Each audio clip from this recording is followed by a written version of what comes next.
Efésios, capítulo 4. Vamos meditar dos versículos 1 até o versículo 6. E a palavra do Senhor diz assim: Por isso eu, o prisioneiro no Senhor, peço que vocês vivam de maneira digna da vocação a que foram chamados, com toda humildade e mansidão, com longanimidade, suportando uns aos outros em amor, fazendo tudo para perseverar na unidade do Espírito, no vínculo da paz. Há somente um corpo e um só Espírito, como também há uma só esperança para a qual vocês foram chamados. Há um só Senhor, uma só fé, um só batismo, um só Deus e Pai de todos, o qual é sobre todos, age por meio de todos e está em todos. Que texto maravilhoso. Nós já tivemos a oportunidade de meditar nessa epístola, do início ao fim, logo no início dessa igreja. Foi a primeira série de sermões que nós tivemos na IBRJ. Mas ainda assim, não é porque meditamos uma vez que não podemos fazer isso em outras oportunidades. E esse texto foi um dos primeiros que me veio à memória para o dia de hoje. Um dia do Senhor, um dia de adoração, de culto, mas um dia também de recebimento da membresia. Um dia de nós comemorarmos juntos aqui como irmãos, como o Senhor vem acrescentando verdadeiros convertidos à sua igreja. Quando nós olhamos para esse texto, nós vemos que a salvação é pela graça. É isso que a epístola de Efésios como um todo fala. Inclusive, um dos textos mais claros sobre isso também está em Efésios 2:8. Porque pela graça sois salvos, mediante a fé. E isso não vem de vós, é dom de Deus, não por obras, para que ninguém se glorie. Mas a salvação, que é pela graça, não por obras, ela nos leva às obras, ela nos leva ao novo viver, ela nos leva a uma maneira de agradar ao Senhor, não porque queremos conquistar a salvação, mas porque nós já fomos salvos e queremos viver em conformidade com aquele que nos salvou. Meus irmãos, quando nós olhamos para esse texto, nós aprendemos que a palavra do Senhor nos ensina que devemos viver de maneira digna da salvação que Deus nos deu. É assim que nós devemos viver, da maneira digna da salvação que o Senhor Deus nos deu. E como é essa maneira digna? Como é um viver digno do Senhor? De novo, não digno para que conquistemos a salvação. Senão nós caímos num legalismo, senão nós caímos numa ideia de qualquer outra religião, que tenta ser digno do Senhor para se aproximar do Senhor pela primeira vez. Não, não é isso. É um digno, uma vez que já estamos no Senhor. Como é esse viver digno? Em primeiro lugar, nós vemos que é com um caráter transformado pelo Espírito. É um caráter transformado pelo Espírito. Olha só, os versículos 1 e 2 começam dizendo: Por isso eu, o prisioneiro no Senhor, peço que vocês vivam da maneira digna da vocação a que vocês foram chamados. Como é esse viver digno? Com toda humildade. Paulo começa aqui uma segunda sessão na epístola, nesse capítulo 4. Ele falou de doutrina, de ensino, de verdades que todo cristão deveria crer nos primeiros 3 capítulos. E agora, nesse capítulo 4, ele vai começar a falar da prática, de como é que deve ser a nossa vida diante disso.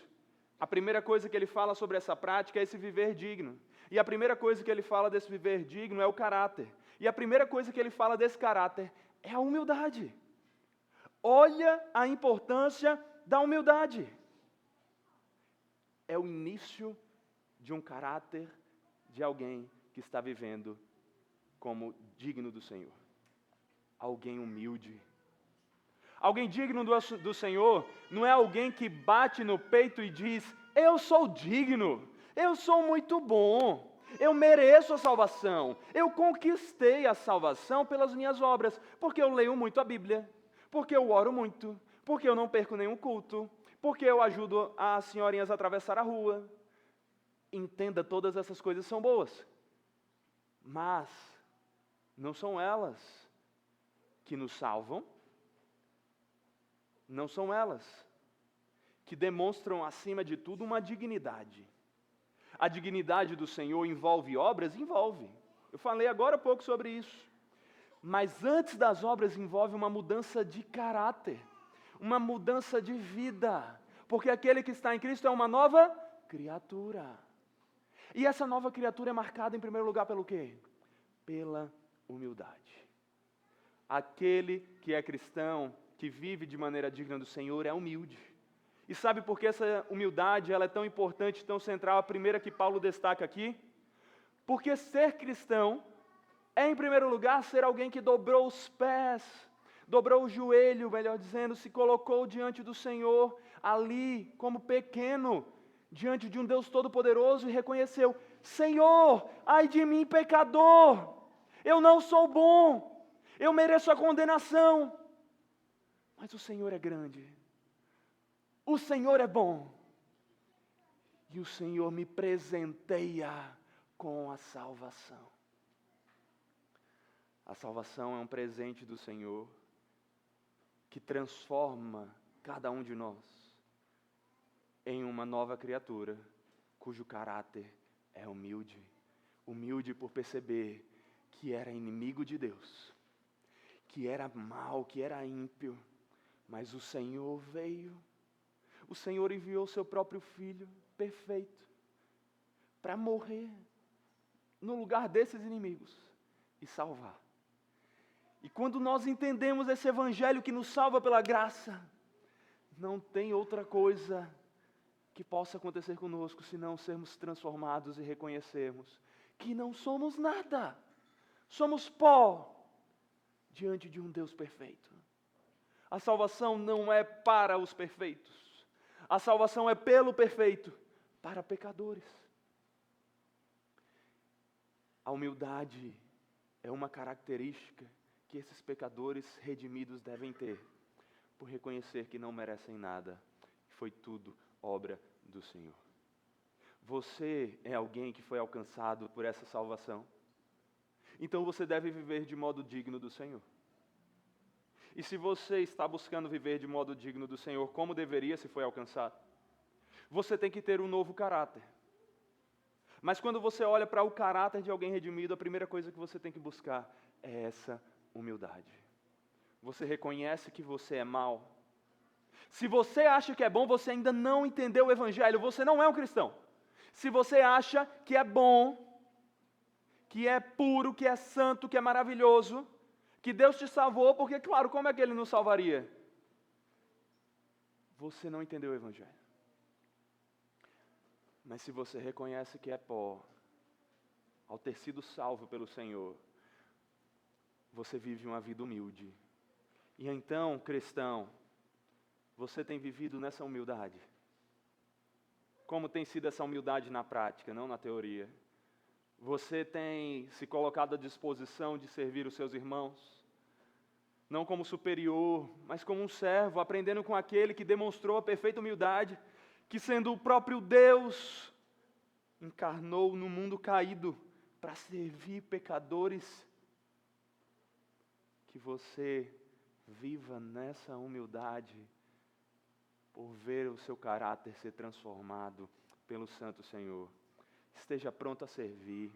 Não ache os outros inferiores a você, nem mesmo iguais, simplesmente. A Bíblia diz para que nós consideremos os outros como superiores a nós mesmos, para que então sirvamos. Que você seja humilde, reconhecendo que você não é grande coisa. Que você seja humilde, não querendo ser grande coisa. Que você seja humilde, reconhecendo que você não é melhor do que os outros. Que você seja humilde, não querendo ser melhor do que os outros. Que você seja humilde, querendo apenas estar nos braços do Senhor que te salvou e viver para a glória dele, com tudo que você é. A primeira característica, então, desse caráter transformado é essa humildade que representa por Cristo em primeiro lugar, os outros em segundo lugar e a nós mesmos em último. Isso é humildade e é assim que nós devemos viver. Mas perceba que o texto continua falando de outras características desse caráter. E no versículo 2, que fala sobre a humildade, olha o que continua dizendo: com toda a humildade e mansidão. Nem a humildade, nem a mansidão, nem outras características que serão ditas aqui, eram apreciadas pelos romanos, pelos gregos. Elas eram vistas como fraqueza. Eles eram povos guerreiros que achavam que bom era aquele que tinha força para se impor e para vencer simplesmente. E eis que o caráter de alguém aprovado aqui é colocado como alguém humilde e alguém manso. Mas nós não entendemos tão bem a mansidão. Nós muitas vezes achamos que o manso é aquele que é fraco, que ele é mufino, que ele não tem coragem de falar, que ele não sabe o que falar, que ele é muito tímido. Mas a mansidão não é a ausência de força. É o ter força e mesmo assim decidir não usá-la, se isso vai glorificar mais a Deus e abençoar mais os nossos irmãos. O manso não é o fraco. O manso é aquele que, mesmo forte, serve os fracos por amor ao Deus Todo-Poderoso. Uma das características fundamentais do cristão é ser manso. É não ser ligeiro para revidar. É não querer impor a sua força. É não querer ganhar as discussões às custas de tudo. É não querer que os outros se coloquem aos seus pés e digam: você é incrível, eu sou fraco. O manso é aquele que reconhece que mesmo se tiver força, só tem força porque Deus deu, e essa força deve ser usada em obediência ao Senhor e não em desobediência. O manso é aquele que entende o que nós falamos em Romanos 12 semana passada, que nós não devemos devolver o mal com o mal, mas o mal com o bem, e que aqueles que nos amaldiçoam e perseguem nós devemos abençoar. O manso é aquele que aprende com Jesus, manso e humilde, perfeito em seu ser, tendo poder para destruir todos os seus inimigos no estalar de dedos, mas ainda assim se deixando crucificar por entender que aquilo glorificaria mais o Pai. Jesus tinha poder, Jesus não era fraco, Ele era todo-poderoso, Ele é todo-poderoso, mas Ele escolheu não usar o seu poder para que aqueles que eram fracos fossem mais beneficiados. Meus irmãos, nós também devemos viver com essa mansidão. Nós devemos estar prontos para, se necessário, sofrer o dano, para perdoarmos, para sermos pessoas que demonstram o amor e a graça, mesmo quando perseguidas em meio ao ódio. Essa é uma característica fundamental desse caráter transformado. Nós temos também a longanimidade, na continuação aí do versículo 2, o texto fala que nós devemos viver com humildade, mansidão e longanimidade. A paciência é uma dessas características fundamentais daqueles que vivem de maneira digna do Senhor. O Senhor é descrito como longânimo, como paciente. A prova disso é que você está vivo, que eu estou vivo. Se Deus não fosse paciente, você estaria fulminado. Mas o Senhor foi paciente, e Ele chama cada um de nós a ser assim também. Nós devemos ser capazes de suportar as ofensas dos outros. Quando alguém te ofende, qual é a sua reação?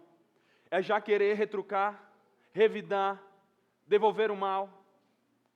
Porque o que a palavra diz é que você deve ser paciente, longânimo, deve sofrer o golpe e aguentar, ao invés de devolvê-lo. Que você seja alguém que aprende com a paciência de Jesus. que foi ofendido, foi cuspido, mas ainda assim ofereceu graça e salvação.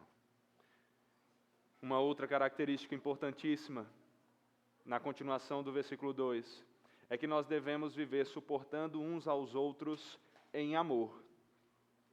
O suportar aqui não é o de tolerar, não é aquela ideia de tolere aquele irmão difícil com amor. Não, não é essa a ideia. O suportar aqui é o de dar apoio, é o de ser um ombro para que alguém se escore, para que alguém se apoie e tenha força para seguir. É assim que nós somos chamados a amar. O amor desse caráter transformado não é um amor meramente em palavras, é um amor que demonstra-se em ação, e a ação de apoiar os irmãos. Como é que você vai saber se ama alguém? Ora, se você amar essa pessoa pelo serviço e pelo apoio, se você ajudar, se você cuidar. É esse o tipo de amor que nós devemos ter uns pelos outros. Um amor voltado para o serviço. Um caráter digno do Senhor. É um caráter que ama as pessoas à volta. Porque sabe, como a palavra mesmo diz, que nós não podemos amar a Deus a quem não vemos, se não amamos ao próximo a quem vemos. E sabendo que nós temos a amar, não amamos apenas em palavra, com um amor hipócrita. Porque como nós vimos inclusive semana passada em Romanos 12, o amor tem que ser sem hipocrisia. Tem que ser um amor real, manifestado em obras.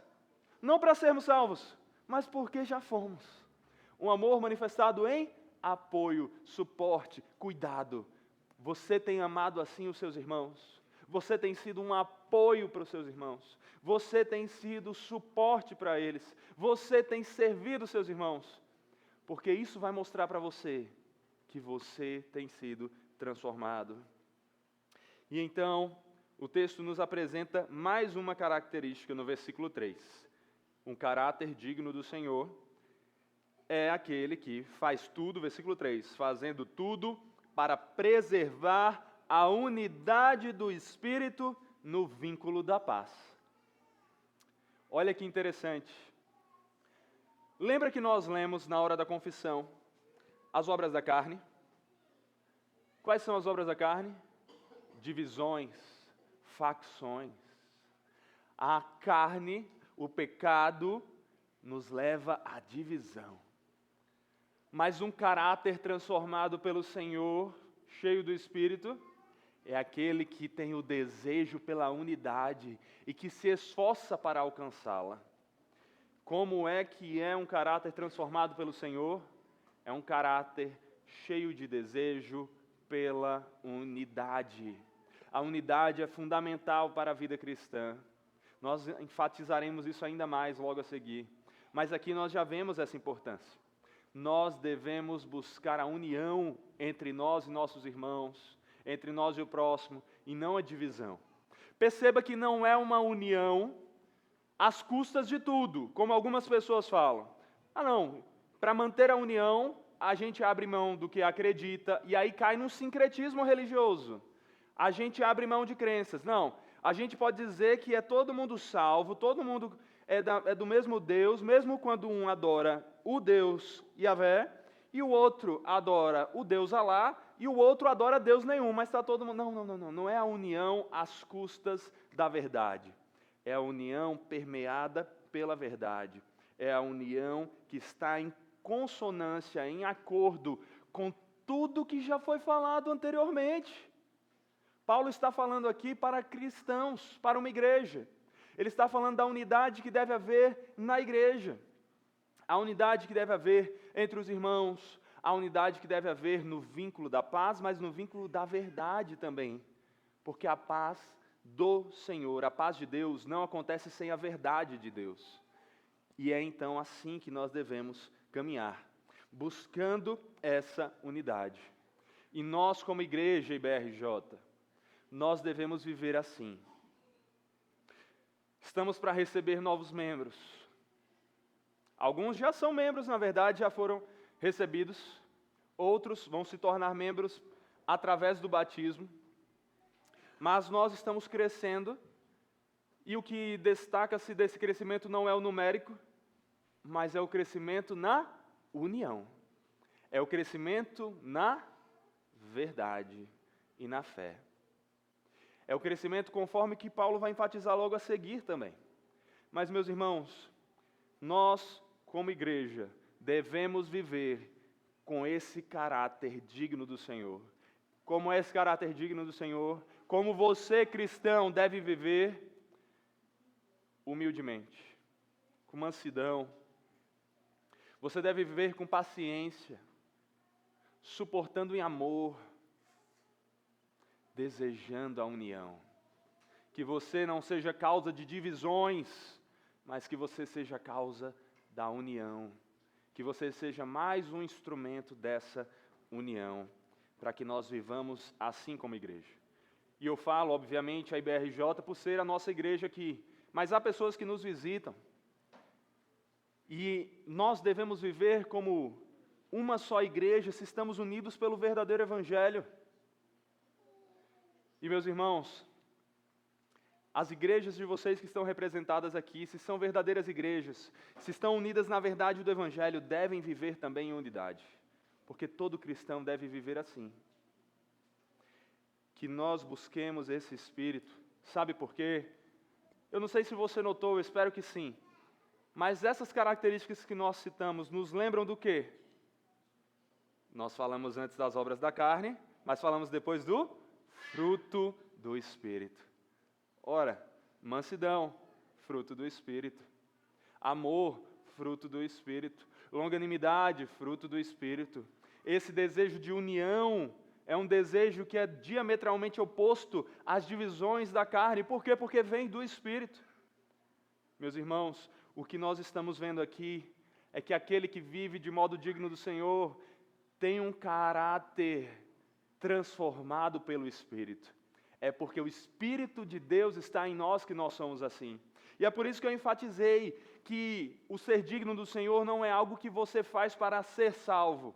Porque se você for tentar se aproximar do Senhor sem o Espírito dele, vivendo assim, você não vai conseguir. Porque isso aqui só vem pelo Espírito, é fruto do Espírito.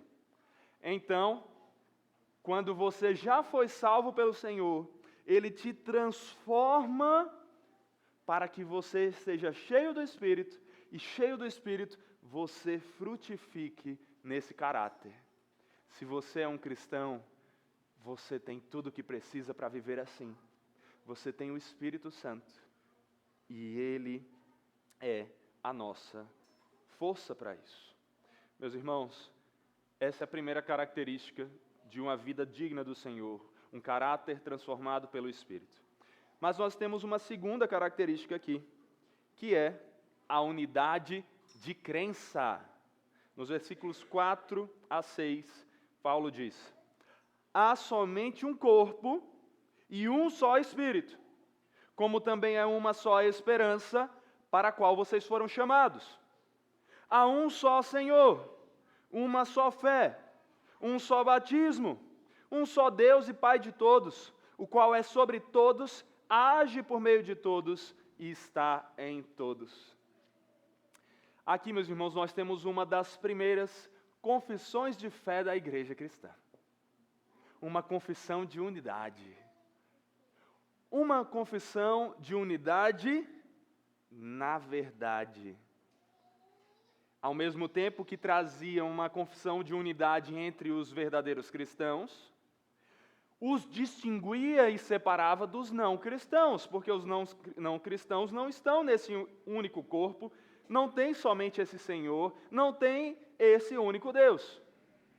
Mas aqueles que são igreja, aqueles que fazem parte da igreja de Cristo, que foram salvos pela graça, esses sim. E essa confissão aqui, tão bela, nos mostra a importância da unidade na crença.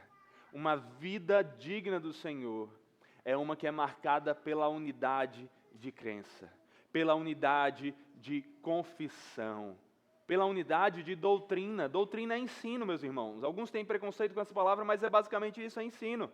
Aí a palavra ensina, e a palavra nos mostra esse ensino que deve ser a nossa confissão. Quais devem ser os nossos irmãos? Somente os que confessarem exatamente isso daqui. Se não confessarem, não são irmãos. Porque podem ter até unidade, mas não a unidade na verdade, não a unidade da crença que deve nos unir. Aqueles que se tornaram membros dessa igreja ontem na Assembleia, que vão se tornar membros mediante o batismo, aqueles que já são membros dessa igreja, estão unidos em tudo isso que nós lemos aqui. Um só corpo, um só Espírito, uma esperança, um Senhor, uma fé, um batismo, um Deus e Pai de todos. E isso é algo que nós temos que confirmar no nosso dia a dia. É por isso que para se tornar membro dessa igreja, nós temos uma caminhada. Não é só, eu acredito nisso, porque as palavras muitas vezes não pronunciam o que é verdade. Essa não é uma crença meramente expressada pela boca, mas manifestada por uma vida. Lembram que é uma vida digna do Senhor, e não simplesmente uma confissão digna, mas uma vida digna que manifesta numa confissão de unidade. É por isso que nós temos um caminhar juntos aqui. Passamos por aulas tentando enfatizar o que nós cremos sobre a palavra, para que estejamos unidos nessa mesma confissão e crença. É por isso que nós temos uma confissão de fé. A Confissão Batista de 1689. Porque nós entendemos que a palavra nos mostra a importância de uma confissão. Nos mostra a importância de expressarmos o que é que nós cremos e verificarmos se estamos unidos para essas crenças. A Confissão de 1689 não é a nossa regra de fé e prática, a Bíblia é. Mas a Confissão de 1689 é uma manifestação do que nós cremos que a Bíblia ensina. Em diversos pontos, sobre esse único Deus, sobre esse único batismo, sobre esse Senhor, sobre essa verdade, esse Evangelho. E meus irmãos, aqueles que estão unidos aqui têm que estar unidos debaixo da regra de fé e prática que é a palavra, e unidos nessa crença. Nós devemos ter uma confissão que nos una. E olha só como essa confissão, segundo o texto. No versículo 4 começa dizendo que há somente um corpo. Como assim um corpo? Corpo aqui representando a igreja. Há somente uma igreja. E aí você diz, não, Saulo, tem várias. Aqui na rua a gente deve achar mais. Mas aqui nós não estamos falando simplesmente da igreja visível, da igreja local. Nós estamos falando da igreja invisível, que não é uma igreja presa a um prédio, a um número de pessoas aqui pequeno, a pessoas de apenas um local, de só uma época. É a igreja que foi comprada pelo sangue de Cristo e que é de todas as eras. É a igreja formada pelo povo de Deus, mesmo quando o nome igreja não existia, mas aquelas pessoas viviam na fé, nas promessas do Senhor. É por isso que essa igreja, esse único corpo, essa única igreja, é a igreja que nós fazemos parte como cristãos, juntos com aqueles que verdadeiramente são cristãos e nos visitam, e juntos com Abraão, com Isaac, Jacó, Moisés, Davi, Paulo, Calvino, e acima de tudo, aquele que é o cabeça da igreja, o cabeça do corpo, Jesus Cristo. Só há um corpo e nós devemos amar a unidade desse corpo e entender a nossa irmandade. Nós vemos também que há somente um só Espírito. Um Espírito que nos une. O Espírito Santo do Senhor é aquele que nós devemos crer. Cantamos a música Acredito aqui, uma música que tenta resumir o credo apostólico, que nos fala que nós acreditamos no Pai, no Filho e também no Espírito, o Espírito Santo do Senhor, que não é uma força, é uma pessoa, e é Deus, completamente Deus. E Ele é o Espírito que nos une, que está em nós. E Ele não está somente naqueles que supostamente foram batizados com o Espírito, manifestando línguas estranhas. O Espírito Santo do Senhor está sobre todos aqueles que creem, porque a palavra diz que todo aquele que creu foi batizado com o Espírito Santo do Senhor. Se você é um cristão de verdade, você foi batizado com o Espírito. Você tem o Espírito Santo. E nós todos, então, estamos unidos nesse mesmo Espírito.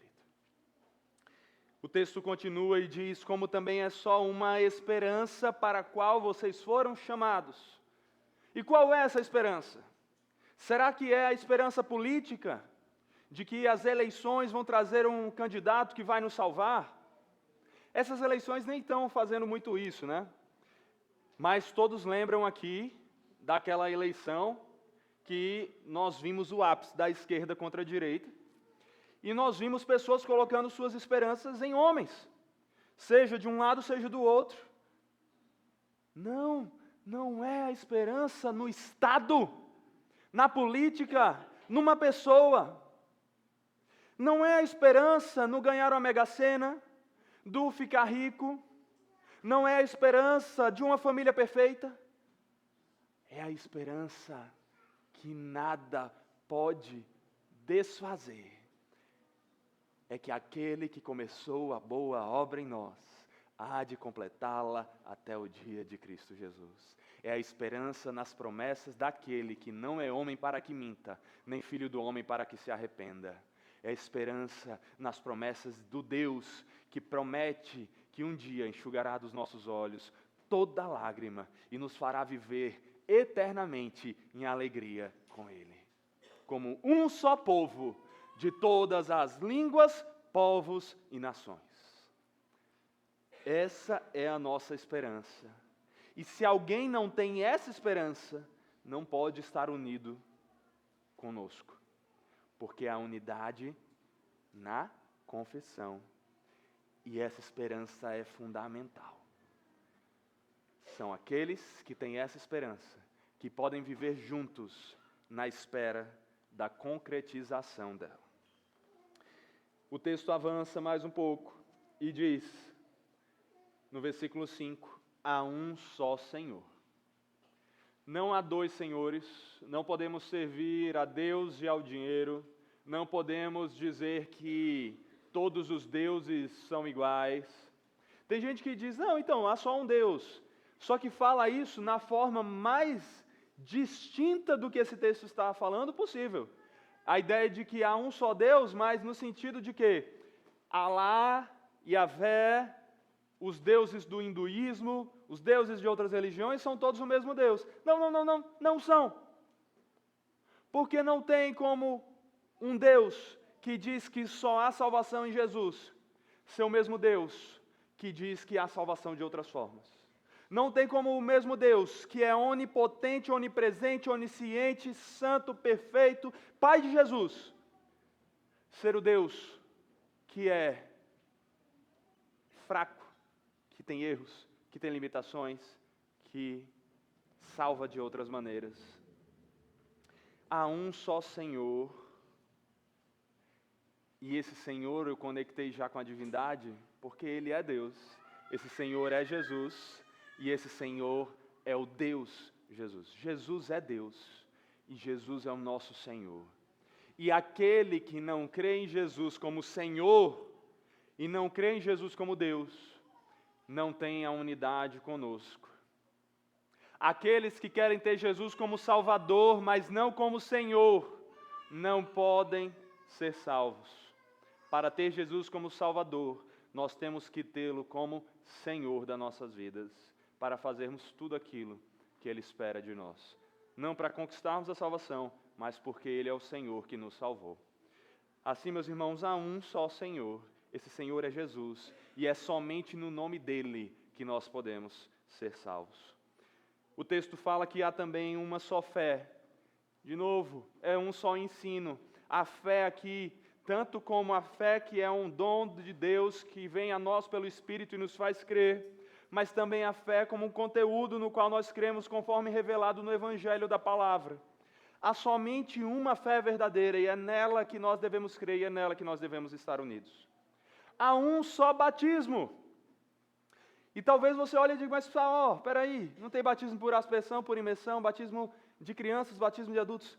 Ele não está falando aqui do batismo como o rito externo. Ele está falando aqui do batismo que Deus nos dá com a sua salvação. É o batismo do Espírito conforme ele deve ser interpretado. É o batismo salvífico, que não é o mergulhar nas águas. As águas simbolizam o que já foi feito. É o batismo da nossa salvação.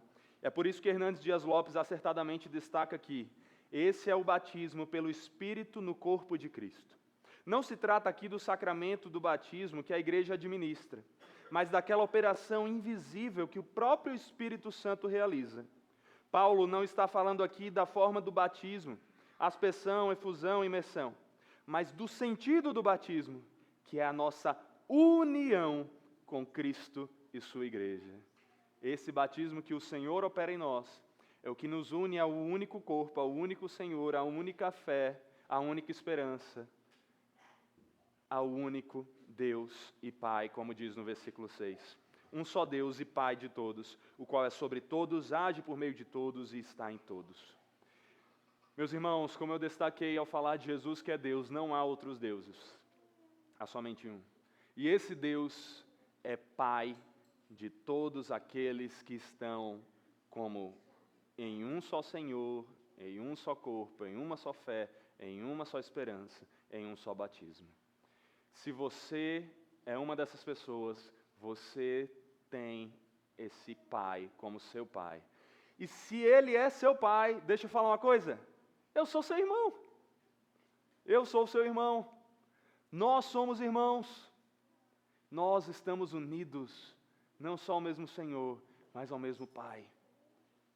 É por isso que a igreja não é sobre a unidade que temos apenas com Deus, é sobre a unidade que temos com Deus e uns com os outros como corpo de Cristo. Ao sermos batizados, estamos simbolizando que nós somos batizados pelo Pai para a salvação, mas não apenas para um relacionamento com Ele, também um relacionamento uns com os outros. É por isso que a igreja deve viver nessa unidade. Unidade de crença, unidade de prática, unidade de caráter. Nós devemos viver juntos assim. É assim que você é chamado a viver. Meus irmãos, quando olhamos para tudo isso, nós vemos a importância e a seriedade do Evangelho. Mas eu quero terminar enfatizando algo que no começo já comecei a falar, mas é lindo nós vermos a conexão do texto, como nós podemos ver nesse terceiro ponto que eu quero destacar. Porque a vida digna que devemos viver por termos sido salvos é uma vida, em terceiro lugar, confiados na capacitação de Deus para trazer a glória que Ele merece. Talvez você diga, onde é que está isso nesses versículos 1 a 6? Eu quero que você olhe comigo para o versículo 16 do capítulo 3. Olha aí, capítulo 3 de Efésios, versículo 16. Peço a Deus que, segundo a riqueza da sua glória, conceda a vocês que sejam fortalecidos com poder, mediante o seu Espírito, no íntimo de cada um. E assim, pela fé, que Cristo habite no coração de vocês, estando vocês enraizados e alicerçados em amor. Isto para que, com todos os santos, vocês possam compreender qual é a largura, o comprimento, a altura e a profundidade, e conhecer o amor de Cristo, que excede todo entendimento, para que vocês fiquem cheios de toda a plenitude de Deus.